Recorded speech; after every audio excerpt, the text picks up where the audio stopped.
ബലാത്സംഗ പരാതിയിൽ കേസെടുത്തതിന് പിന്നാലെ മുകേഷ് MLA മുൻകൂർ ജാമ്യത്തിന് ശ്രമിച്ചേക്കില്ല. ബ്ലാക്ക്മെയിൽ കേസാണെന്ന നിലപാടിൽ ഉറച്ചു നിൽക്കുകയാണ് മുകേഷ്. പരാതിക്കാരിയായി നടിയുടെ രഹസ്യമൊഴി രേഖപ്പെടുത്തിയ ശേഷമാകും തീരുമാനമുണ്ടാകുക.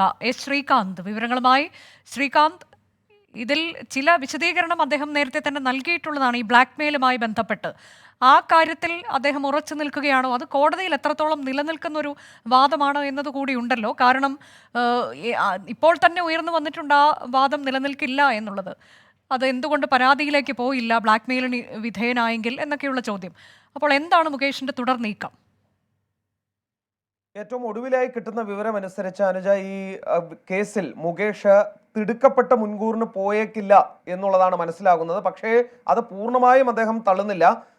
നിലവിൽ അദ്ദേഹം ഇതുമായി ബന്ധപ്പെട്ട അഭിഭാഷകനോട് സംസാരിച്ചിരുന്നു എന്ന് നമുക്ക് വിവരങ്ങൾ കിട്ടുന്നുണ്ട്. അതിന്റെ അടിസ്ഥാനത്തിൽ തിടുക്കപ്പെട്ട് മുൻകൂറിന് ശ്രമിക്കേണ്ടതില്ല എന്നൊരു നിലപാട് അദ്ദേഹം എടുത്തു എന്നാണ് മനസ്സിലാക്കുന്നത്. അത് ഒരു പക്ഷേ ഈ SITയുടെയൊക്കെ നീക്കങ്ങൾ, സർക്കാർ നീക്കങ്ങളൊക്കെ കണ്ടറിഞ്ഞതിന് ശേഷമായിരിക്കണം ഇനി തുടർ നടപടി ഉണ്ടാവുക. തിങ്കളാഴ്ച വരെ എന്തായാലും സമയം കിട്ടും എന്ന് അദ്ദേഹം കരുതുന്നു. 164 സ്റ്റേറ്റ്മെന്റ്, ഈ ഇരയുടെ 164 സ്റ്റേറ്റ്മെന്റ് രേഖപ്പെടുത്തണം. അതുവരെയുള്ള സമയം എന്തായാലും കിട്ടും എന്ന് അഭിഭാഷകൻ അദ്ദേഹത്തിന് നിയമോപദേശം നൽകിയിട്ടുണ്ട് എന്നാണ് മനസ്സിലാകുന്നത്. പെട്ടെന്നൊരു അറസ്റ്റിലേക്ക് നീങ്ങണ്ട എന്ന് സർക്കാരും അനൗദ്യോഗിക നിർദ്ദേശം SITക്ക് നൽകിയിട്ടുണ്ട് എന്നതും അത് മുകേഷിന് അനുകൂലമാണ്.